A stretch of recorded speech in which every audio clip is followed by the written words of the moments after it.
La relación entre la sacramentalidad de la Iglesia y el sacramento más antiguo, el matrimonio.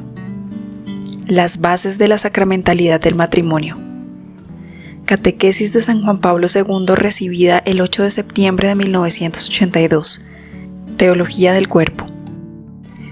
El autor de la carta a los Efesios escribe: «Nadie aborrece jamás su propia carne, sino que la alimenta y la abriga como Cristo a la Iglesia, porque somos miembros de su cuerpo».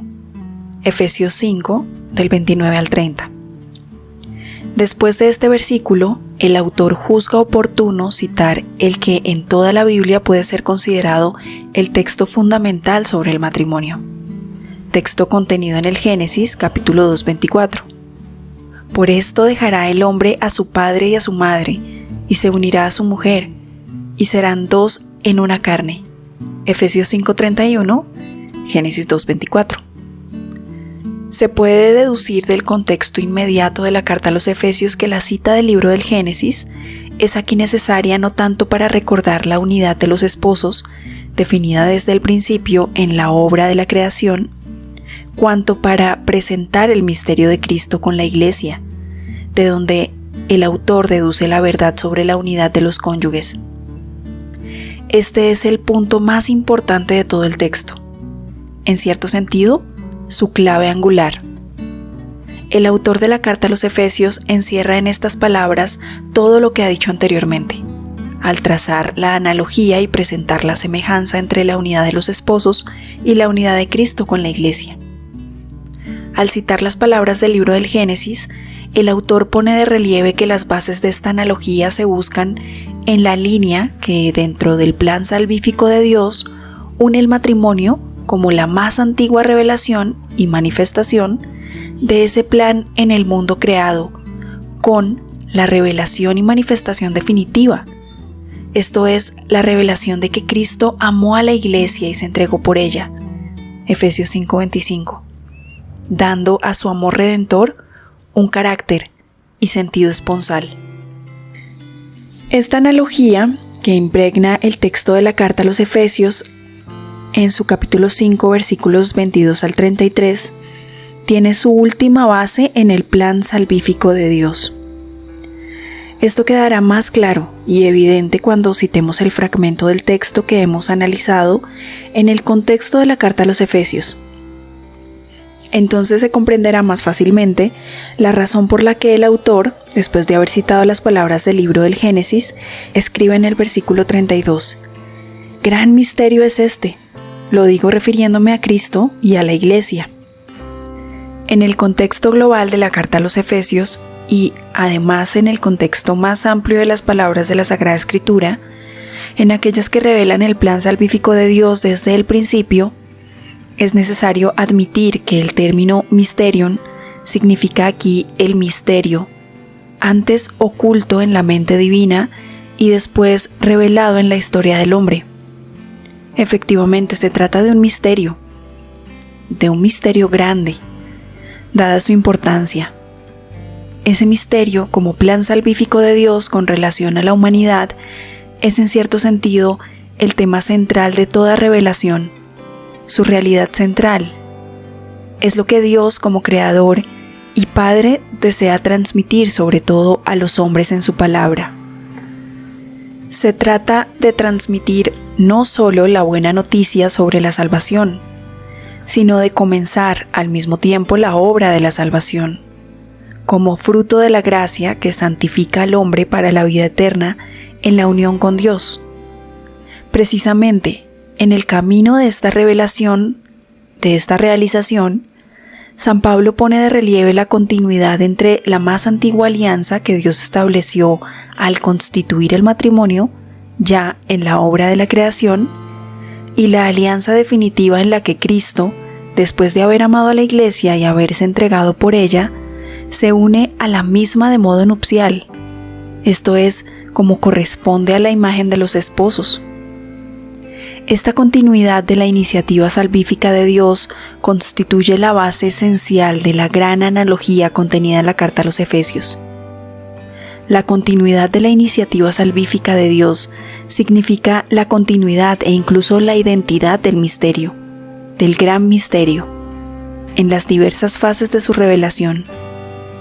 Por lo tanto, en cierto sentido, de su manifestación y a la vez de su realización.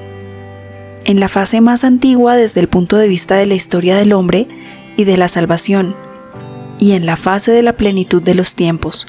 Gálatas 4:4. ¿Se puede entender ese gran misterio como sacramento? ¿Acaso el autor de la carta a los Efesios habla en el texto que hemos citado del sacramento del matrimonio? Si no habla de él directamente y en sentido estricto, en este punto hay que estar de acuerdo con la opinión bastante difundida de los escrituristas y teólogos. Parece que en este texto habla de las bases de la sacramentalidad, de toda la vida cristiana, y en particular de las bases de la sacramentalidad del matrimonio. Habla pues de la sacramentalidad de toda la existencia cristiana en la Iglesia, y especialmente del matrimonio, de modo indirecto, pero del modo más fundamental posible. Sacramento no es sinónimo de misterio. Eso nos lo explicarán ampliamente en esta nota que viene a continuación. Dice así: el sacramento, concepto central para nuestras reflexiones, ha recorrido un largo camino durante los siglos. La historia semántica del término sacramento hay que comenzarla desde el término griego mysterion, que, a decir verdad, en el libro de Judith significa todavía los planes militares del rey. Un consejo secreto. Confrontemos Judith 2:2. Pero ya en el libro de la sabiduría, capítulo 2, versículo 22, y en la profecía de Daniel, capítulo 2, versículo 27, significa los planes creadores de Dios y el fin que Él asigna al mundo y que solo se revelan a los confesores fieles. En este sentido, mysterion solo aparece una vez en los evangelios. A vosotros os ha sido dado conocer el misterio del reino de Dios. Marcos 4:11 y paralelos. En las grandes cartas de San Pablo, ese término se encuentra 7 veces, culminando en la revelación del misterio, tenido secreto en los tiempos eternos, pero manifestado ahora. Romanos 16, del 25 al 26. En las cartas posteriores tiene lugar la identificación del mysterion con el Evangelio, por ejemplo, Efesios 6:19, e incluso con el mismo Jesucristo. Confrontemos Colosenses 2:2 y 4:3.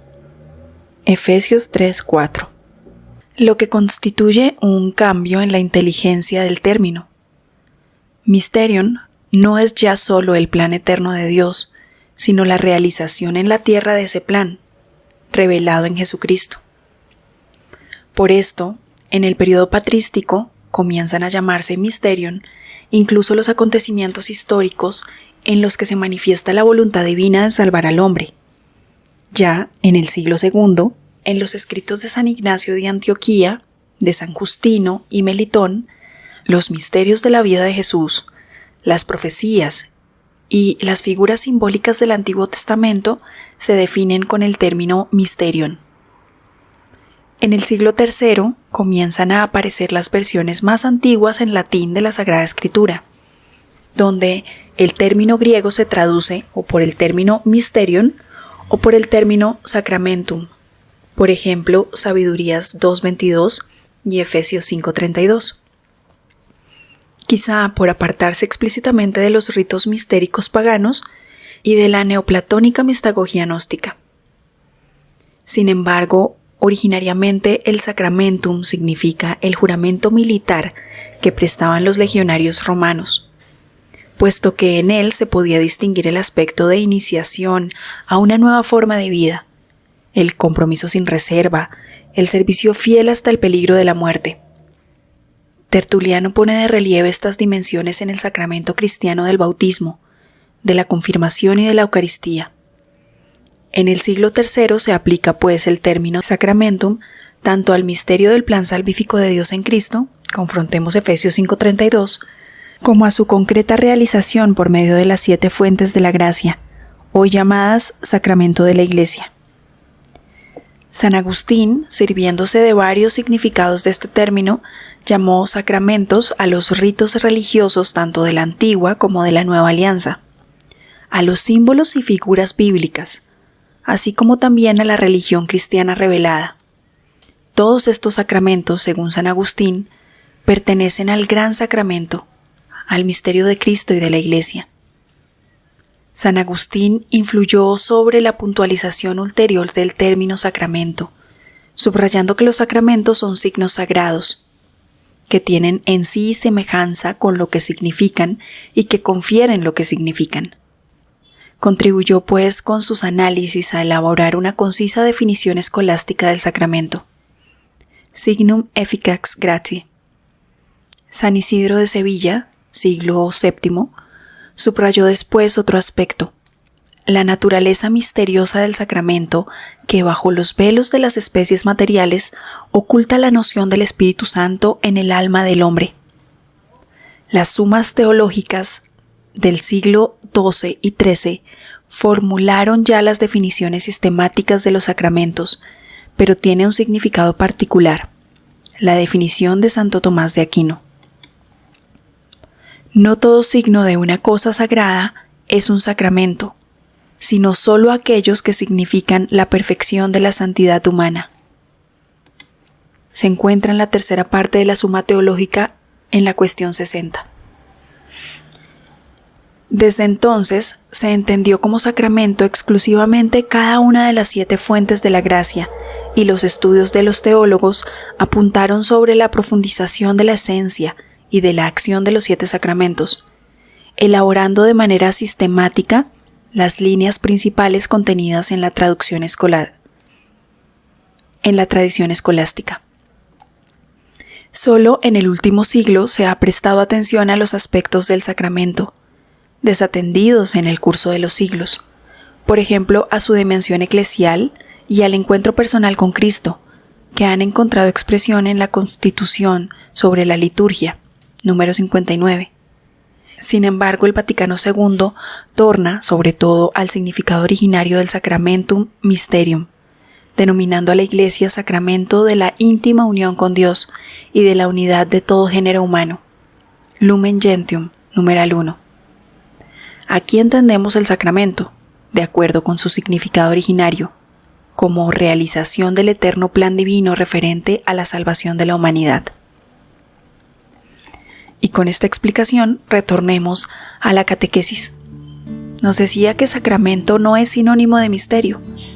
Efectivamente, el misterio permanece oculto, escondido en Dios mismo, de manera que incluso después de su proclamación, o sea, de su revelación, no cesa de llamarse misterio, y se predica también como misterio.